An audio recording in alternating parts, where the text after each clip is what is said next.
Olá, vamos aqui iniciando mais um mini curso do CESAM, quando os pais se separam, a saúde mental de crianças e adolescentes.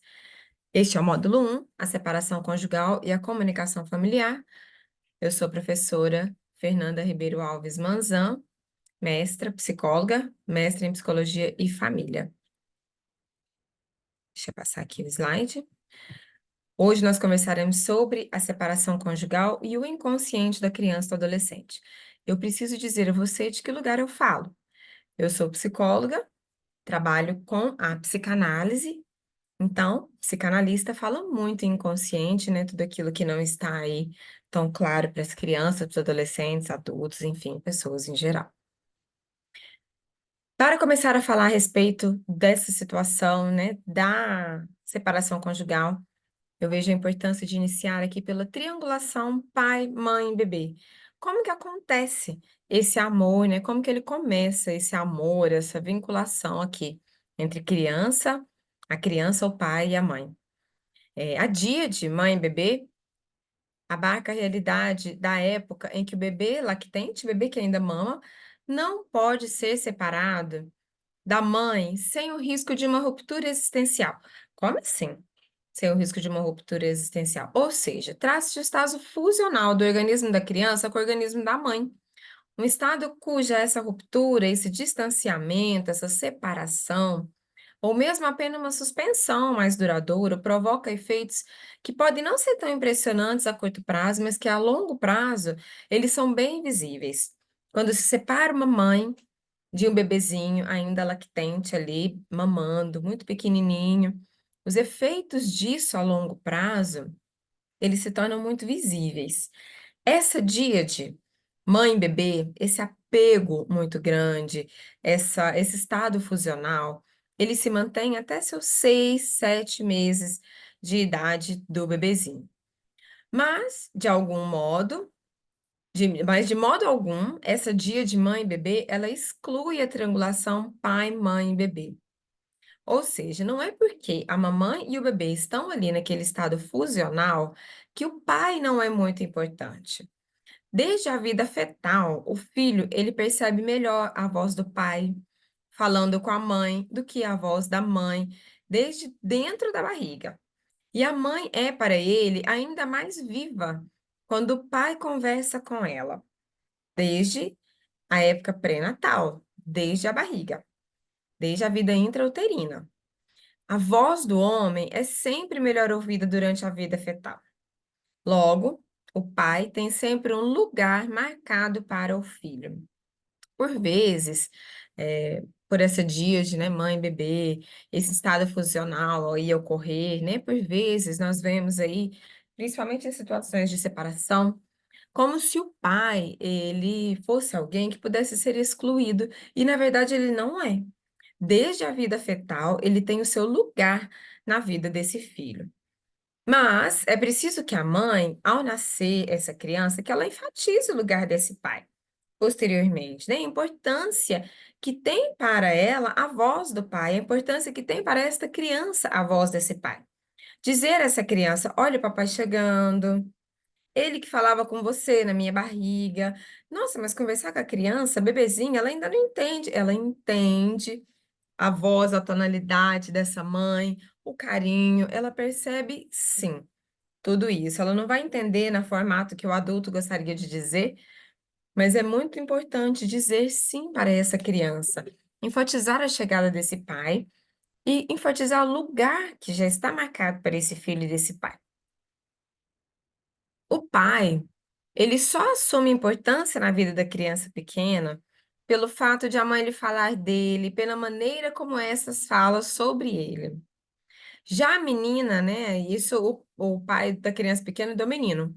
Já a menina, ela tem por si mesma, mesmo que a mãe não lhe fale, uma reação direta diante do pai. A ligação do menino com o pai, da menina com o pai, né, ela já começa aí, lá no bebezinho pequeno, a diferença entre ambos os sexos. Essa diferença entre o menino e a menina, ela é muito visível nos primeiros dias de mamada. Quando o pai, ele entra no recinto, o menino de modo algum se volta para ele. É algo que quem não é dessa área, né, da psicanálise, talvez não observe tanto, mas quem é dessa área da psicanálise observa já desde as primeiras mamadinhas ali. Ao contrário, né, o menino ele não se volta para ele de imediato, ele se aninha ainda mais no colo dessa mamãe. Já a menina, ali nos primeiros dias de mamada, ela solta o mamilo e de alguma forma ela mostra que percebeu que este alguém está chegando. Ao contrário, se for uma mulher, que ela não se perturba e continua a mamar, né? Não no seio da mamãe. Continua ali a sua mamada. Então, aí já se mostra, já é possível perceber as primeiras diferenças do menino e da menina na formação dessa triangulação: pai, mãe, bebê. Por que eu estou falando disso, né? Na formação dessa triangulação pai, mãe, bebê, aqui do menino e da menina, porque tem impactos diferentes também no momento da separação. E ao longo deste mini curso, eu vou conversar um pouquinho mais com você sobre isso. As primeiras horas de feliz intimidade da tríade pai, mãe, bebê são insubstituíveis para o estabelecimento do vínculo simbólico pós-natal. Essa articulação ela é confirmada no corpo da criança, no corpo do bebê, no seu direito de viver. Ela vê a mãe, o seio, né? Em companhia de um outro a quem ela se refere, uma voz conhecida, a do pai. E para a criança, os dois juntos ali, ó, voltou. Os dois juntos ali assumem um papel simbólico de segurança e de amor. O divórcio para os filhos. Pronto. Conversamos a respeito da formação do vínculo familiar, quando o bebezinho está ainda na vida intrauterina, que ele entende ele entende não, né? Mas que há na vida dele um lugar marcado para esse pai, que ele escuta a voz desse pai. Ao nascer, que ele se volta para este pai, o lugar que essa mãe confere a este pai também, de apresentá-lo ao menino, que tem um pouquinho mais de resistência ali no primeiro instante.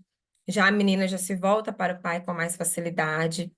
Então, começamos ali a conversar a respeito dessa triangulação, desse amor, desse vínculo, dessa cadê? Onde está aqui do vínculo simbólico, né? Desse vínculo simbólico, de como acontece esse amor entre pai, mãe e bebê.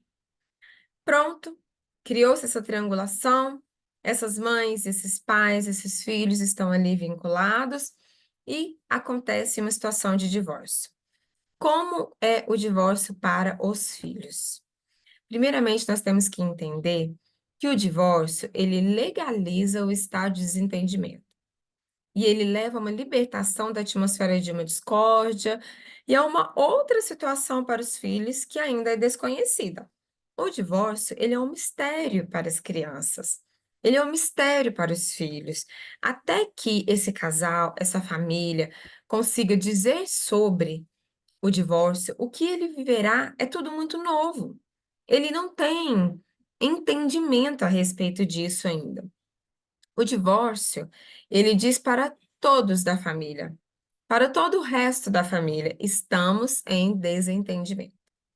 O casal, ele assume esse desentendimento para todos. Por mais que já estavam vivendo em situação de discórdia dentro de casa, por vezes os filhos já presenciavam situações de desentendimento, a partir do momento que legaliza o divórcio, se assume para todos, estamos em desentendimento. O divórcio ele é misterioso, mas ele não deve permanecer para os filhos como um mistério. É uma situação legal, legalizada, que traz uma solução não somente para o casal, mas também para os filhos. Entretanto, pelo mistério que é tudo isso para essas crianças, por vezes eles não compreendem assim. Muitas vezes o divórcio é provocado pelo encontro com um outro que surge como um cônjuge em potencial, por vezes uma traição, mas nem sempre. Por vezes, esclarece uma situação de discórdia que vai se agravando à medida que os filhos vão crescendo, enquanto eles próprios tentam, em vão, restabelecer o clima familiar anterior. Bom, o divórcio, ele vem após situações de muito desconforto, seja o surgimento de uma outra pessoa, de um cônjuge em potencial aí, né, um novo amor, um novo desejo, ou mesmo de uma situação de desentendimento e que com o passar do tempo ela vai se agravando e se tornando insustentável. Por vezes, a maioria das vezes, os filhos eles tentam restabelecer o clima familiar. Eles tentam participar disso a ponto de evitar certas situações ali, né, para restabelecer esse clima harmonioso familiar, o que é em vão. Mais à frente nós vamos conversar sobre o que provoca um divórcio, né? Então, não está dentre as responsabilidades de ser filho manter o clima familiar, manter o clima de um casal. Não está, né. Se por acaso acontecer uma situação de divórcio, esses filhos precisam estar cientes de que eles não são responsáveis por isso. É possível que, na puberdade, os adolescentes entrem em conflito, eles entrem em uma guerra aberta contra um dos pais, sob o pretexto de verem que o outro não é feliz. Tomam partido de um ou tomam partido de outro, por vezes declaram: "Eu não gosto mais de você, eu não quero viver com você, eu não quero conhecer essa outra pessoa, esse fulano, essa beltrana, eu não gosto de vocês", né, eles declaram guerra, simplesmente por se identificarem com um dos cônjuges aí, um dos pais, um dos genitores, e tomam partido desse genitor, por vê-lo sofrer. É inegável que o divórcio traz sofrimento para todos os envolvidos. Em todos os casos, o divórcio, ele esclarece, cadê aqui? Ele esclarece a situação para o filho e para o resto da família e amigos, toda essa situação desconfortável que essa família vinha vivendo. Contar ou não contar para as crianças sobre a situação de divórcio. É essencial que os filhos sejam avisados do que está se preparando no início do processo e também do que ficará decidido ao final dele, mesmo quando se trata de crianças que ainda não andam. A criança deve ouvir palavras claras acerca das decisões tomadas por seus pais e homologadas pelo juiz. Tudo aquilo que é misterioso se torna fantasioso para a criança. Ela precisa, ela precisa disso. Ela precisa que tudo seja esclarecido para ela. Por quais pessoas isso será esclarecido? Por seus pais, que são as pessoas que representam para elas figura de segurança. Se não por seus pais, por quem tenha condições de fazer isso. É de extrema importância que os filhos eles saibam que o divórcio dos pais é reconhecido como válido e que dali por diante os pais terão outros direitos, mas que apesar de liberados da fidelidade um ao outro, da obrigação de viverem sob o mesmo teto, eles não são liberados de seus deveres de parentalidade. Apesar deles não serem mais casados, de não serem mais marido e mulher, de não dormirem debaixo do mesmo teto, não dividirem o mesmo quarto, a mesma cama, não serem fiéis um ao outro mais, terem outros companheiros, um companheiro e uma companheira, eles não estão liberados dos seus deveres de pai e mãe, e que para sempre eles cumprirão. Nossa, mas isso deve ser dito à criança? Sim, isso deve ser dito à criança. O divórcio, ele é tão honroso quanto o casamento. O divórcio, ele é uma ação responsável de 2 adultos que já não se amam mais e querem essa liberdade. De outro modo, todo o silêncio feito em torno desse divórcio fica sendo para as crianças como se o divórcio fosse menos honroso, como se ele fosse uma sujeira, porque ele sempre é acompanhado de muito sofrimento. Para a criança, para os adultos, para um ou outro, talvez um pouco mais. Mas enfim, o divórcio é sempre acompanhado de muito sofrimento. Mas ele é tão honroso quanto o casamento. É uma atitude responsável, ou deveria ser. É difícil para os pais submeter os filhos a algo que os fará sofrer e que não pode ser evitado. É claro que o pai e a mãe que está ali perante uma situação de divórcio estão em sofrimento, sim, esses 2 adultos, E eles sabem que estarão também levando sofrimento a seus filhos, mas é algo que eles não conseguem evitar. Eles não podem evitar que seus filhos sofram em função de uma situação de divórcio.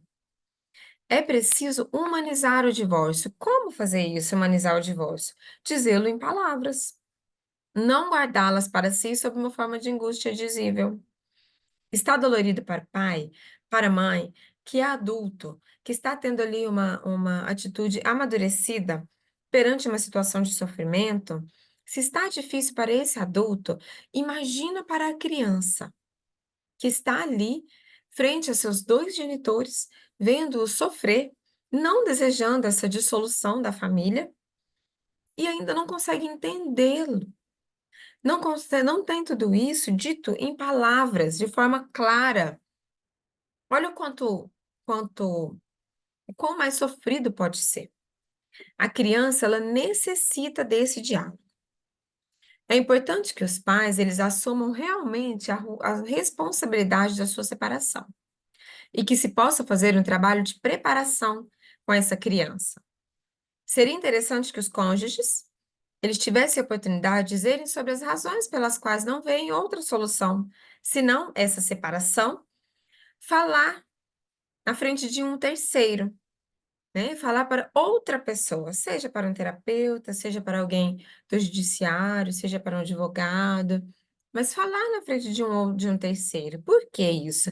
Porque isso mobiliza afetos, isso mobiliza suas energias, suas pulsões, as energias de vida e de morte, que permitem forçosamente, de maneira forçada mesmo, um trabalho de nível inconsciente ali.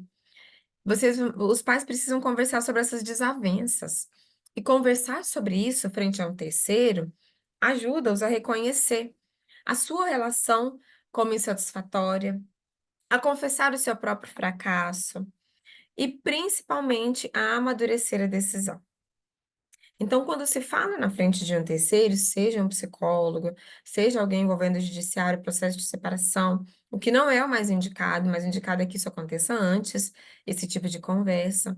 Mas falar na frente de um terceiro, reconhece as suas próprias expectativas, reconhece ali a insatisfação frente à situação vivenciada e vai se amadurecendo essa decisão entre homem e mulher, pai e mãe. É nesse momento em que eles começam a amadurecer essa decisão, que podem anunciar aos filhos que o desentendimento se tornou tão sério, mas tão sério, e que eles não conseguirão resolver de outra forma que não seja a separação.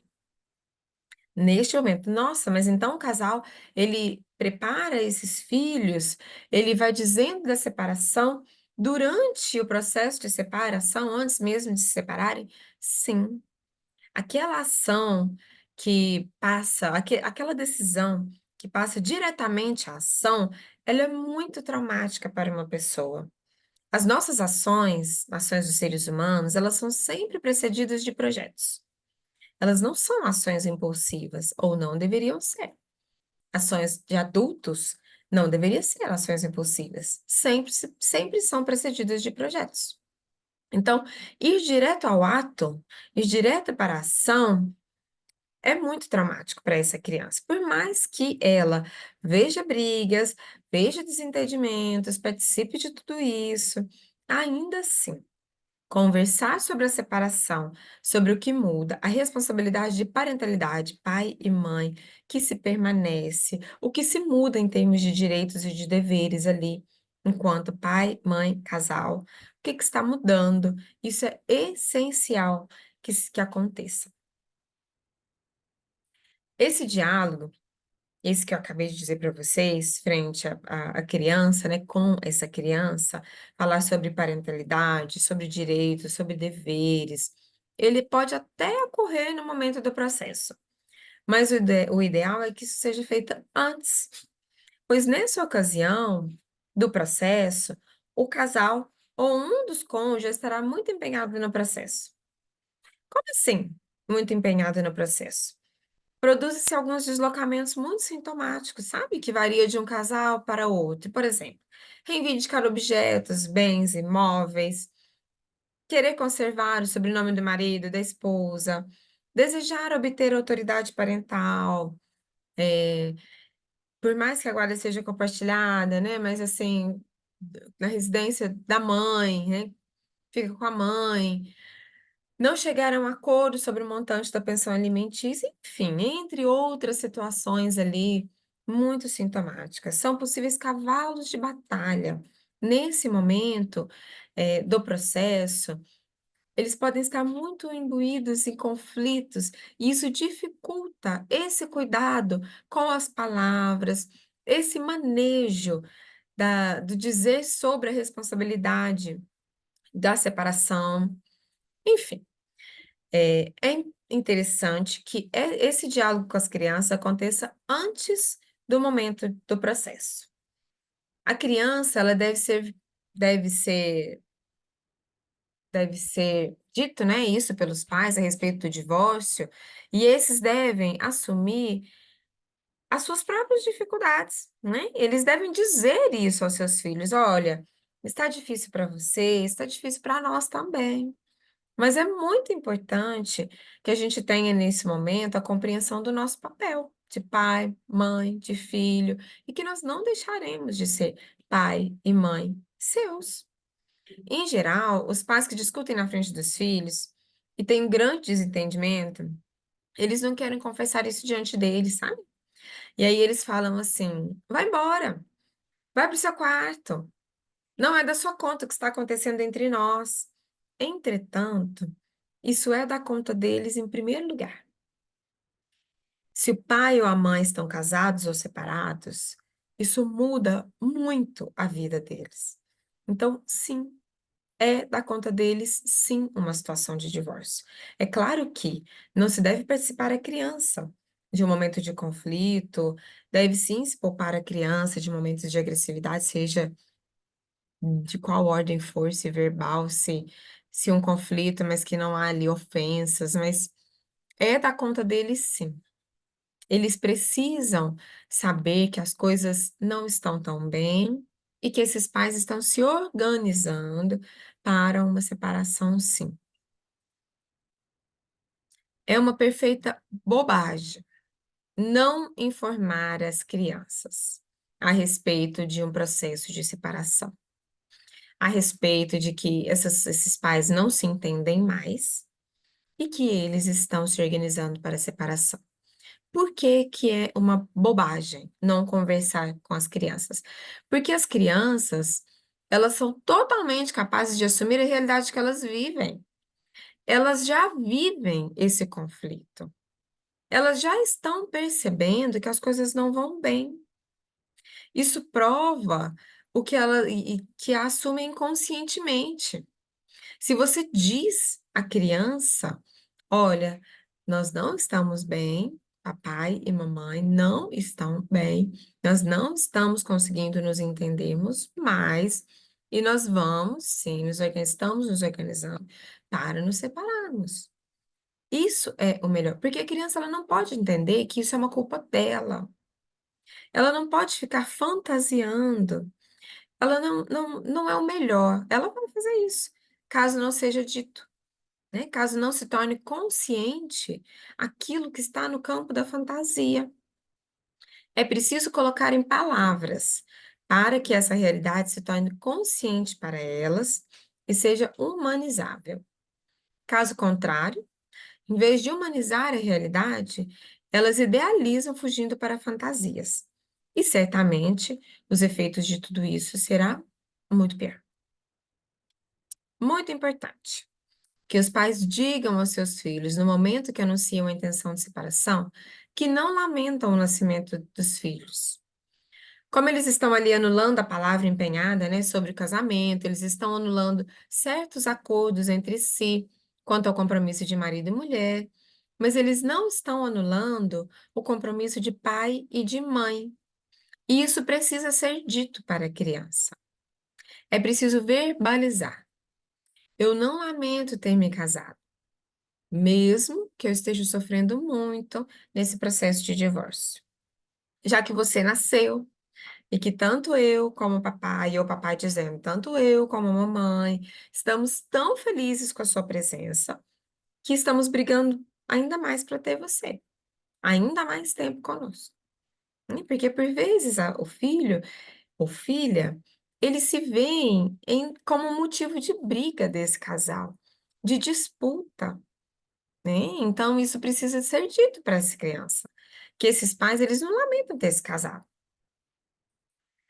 Se os pais não conseguirem dizer isso para essa criança, uma terceira pessoa pode fazê-lo e dizer à criança: esse divórcio e esse sofrimento todo, isso não são inúteis, isso não, nada disso foi em vão. Esse casamento, esse divórcio, esse sofrimento de agora. Se hoje tudo isso está acontecendo, é porque um dia esse casal, eles se amaram e essa relação trouxe você para este mundo.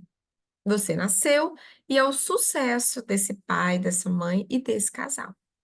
Hoje eles estão se desentendendo por amá-lo muito e querer você ainda mais na vida deles, mas eles já não se entendem mais enquanto casal. Então, essas coisas parecem ser muito do mundo adulto, né? Mas está ali, no inconsciente da criança, está ali de forma fantasiosa, passando pelos pensamentos da criança. Isso precisa se tornar humanizado, precisa ser verbalizado, com palavras claras. A criança já vive isso, ela só não está compreendendo de forma clara, porque não lhe foi dito. Então, é preciso ser dito. O que não é dito causa um estrago muito maior. Por vezes, crianças dizem: eu não gosto mais de você, né? Em processos de separação, as crianças às vezes dizem isso. E eu falo isso aqui com você com muita segurança, com base em um livro que eu venho estudando ele muito, muito, muito, muito, muito, dessa autora aqui, ó, esse livro, Quando os Pais se Separam, dessa psicanalista. É, com base nesse livro e nos meus anos acompanhando crianças, adolescentes, suas famílias em situação de divórcio, né? Que venho acompanhando aí como psicóloga clínica já há mais de 10 anos, que trabalho com crianças e adolescentes e famílias. Por muitas vezes as crianças dizem: eu não gosto mais de você. Quando elas se identificam com o outro genitor, ou quando elas veem o sofrimento, né, devido à chegada de um cônjuge em potencial em uma situação de traição de um pai ou de uma mãe, quando ela se envolve com outro, né, ou ele se envolve com outra pessoa, enfim. E aí eles tomam partido de um ou de outro. É difícil para a criança continuar a amar ambos os genitores quando nada lhe é explicado e ela só enxerga o sofrimento. Ela não precisa tomar partido, e isso precisa ser dito a ela. Durante todo este mini curso, em que venho falando aqui sobre saúde mental de crianças e adolescentes, em um processo de separação de pais, eu vou dizer isso para você. Precisa ser dito, precisa se tornar claro, com palavras claras, tudo que está sendo vivenciado. Já está sendo vivenciado, só será esclarecido para a criança. Muitos filhos, eles se sentem culpados pelo divórcio, em razão dos encargos, das responsabilidades que a sua própria existência faz pesar sobre ambos os pais. Isso pode se transformar numa experiência terrível para eles, dizem essas crianças. E eu escuto isso em consultório. Eu não deveria ter nascido. Eu não vou me casar para ter certeza de que não produzirei filhos infelizes. Isso aqui, essa segunda frase aqui, já acontece mais na adolescência. Quando se pensa em assumir uma ligação amorosa, um namoro, enfim, já fala: não, eu não quero me casar, não quero, eu não quero ter filhos, né? Eu não deveria ter nascido. Enfim, olha o quanto de culpa aí tem em uma situação de divórcio, né? Esses filhos, eles não são culpados. E se eles precisam ouvir isso, essa é uma decisão do papai e da mamãe, porque nós não nos entendemos mais. Precisa sempre ser dito com respeito, com cuidado, mas precisa ser dito desde pequenininhos. Se os pais eles resolvem se separar, se os filhos são muito pequenininhos, isso deve ser dito a eles. Isso deve ser repetido a eles quando necessário for. O que dizer sobre o divórcio? Primeiramente, as brigas, elas não são razões para um divórcio. Não são. Ao contrário daquilo que muita gente acredita. Ah, estamos separando porque a gente briga demais. Não, isso não é razão para o divórcio. O que constitui motivo para o divórcio é que cada um quer recuperar sua liberdade. Seja sua liberdade de ação, seja sua liberdade pecuniária, sem ter que ouvir críticas do outro, por já não existir mais amor, por não existir mais desejo, que faz com que dois seres, apesar de discordâncias, de frequentes discordâncias, tenham aí a eletividade de busca de um pelo outro, por motivos que nunca são lógicos e que nem são justificáveis. O que liga um casal não são motivos lógicos nem justificáveis. E o que separa esse casal também não, né? Na verdade, é a perda desse desejo, é a perda do entendimento ali enquanto casal, da dança do casal, que apesar de discordarem em muitos pontos, continuam desejando um ao outro. Quando não há esse desejo, um pelo outro, há o desejo de recuperar sua liberdade. A criança, a quem nós não conseguimos enganar, nós adultos, sente muito bem se aquele que quer se divorciar recusa-se, ou por insegurança, ou por não encontrar uma solução satisfatória para si próprio. A criança, ela sente a verdade naquele que está vivo, que procura se divorciar, e naquele que está necessitado, que rejeita o divórcio por já não saber amar um adulto do sexo oposto, por não conseguir desejar e amar e oferecer esse amor de volta para aquele outro que está ali desejante e por isso busca o divórcio. Isso uma situação em que um deseja e o outro não deseja o divórcio, né? A criança ela sente isso e a chance de neste momento a criança tomar partido é muito grande. Portanto, adultos, o divórcio ele é um ato de muita responsabilidade, precisa ser encarado assim. Ele é tão honroso quanto o casamento e precisa ser tratado com a mesma responsabilidade. O fato de anunciar alguma coisa a alguém e executá-la prontamente é traumatizante para esse alguém. Já conversei com você sobre isso, porque os atos nos seres humanos, eles são sempre precedidos de projetos. É importante que a criança saiba que o divórcio é sempre um mal menor. É de sofrimento? É de sofrimento. Mas é menor do que continuarem juntos. É como uma operação cirúrgica que retira o que já não está vivo de um corpo que estava engajado no processo mortífero. É justamente esse o caso, quando a vida em comum de um casal se torna insuportável, para um ou para ambos. Esse clima da vida em comum é portador de um sofrimento que o divórcio tem por finalidade fazer cessar. Continuar junto em uma situação que está insuportável é continuar em um sofrimento. Divorciar-se é fazer isso cessar. Por mais que, neste primeiro instante, só se veja o sofrimento, é fazer cessar o sofrimento. É preciso que os pais digam para suas crianças: levamos muito tempo para tomar a decisão de nos casarmos, e também não é de um dia para o outro que resolvemos nos divorciar. Assim, as crianças elas compreendem que não é como, eu não vou brincar mais, cansei da brincadeira, estou saindo.